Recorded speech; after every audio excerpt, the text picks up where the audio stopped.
Rafael, bayaqlarım bu dost məsələsindən danışdın. Sənin bir müsahibəni gördüm. Bir yaxın dostun haqqında danışmışdın orada. Aha. Ki neçə illər danışmamışsan, amma o insan sənin dar günündə yanında olub. Yəni o çox böyük bir dostluğu olan nümunə idi. Hə, o insan mənim uşaqlıq dostumdur və uşaqlıq deyəndə yox, uşaqlıq dostum deyil. Biz hardasa institut vaxtlarında başladıq dostlaşmağa və hardasa çox deyil, institut vaxtında 20 il də olmasa bir 17 il, 15 ilin dostuyuq və o dostumla biz küslüydük və elə həmən verilişdə barışdıq. Ondan sonra davam elədik. Hə. Barışan günə daş düşək. Ya, dostum Elvindir, Elvin salamlayıram.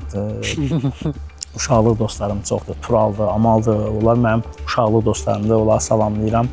İnşallah ki, yəni dostluq eləməyi bacarıram və həyatda çempion olmaq istəmişəm, amma necə deyirlər, loru dilə stoykamı saxlamaq, özümü yəni ki, ağdan qarana ayırmaq və heç kimin qəlbinə dəyməmək olur da insanam, qəlbinə dəyməmək. Dostlarıma hər zaman canlarımdır, dostlarımdır. Yəni ki, dost uğrunda həmişə hər qulluğa hazıram imkan daxilində.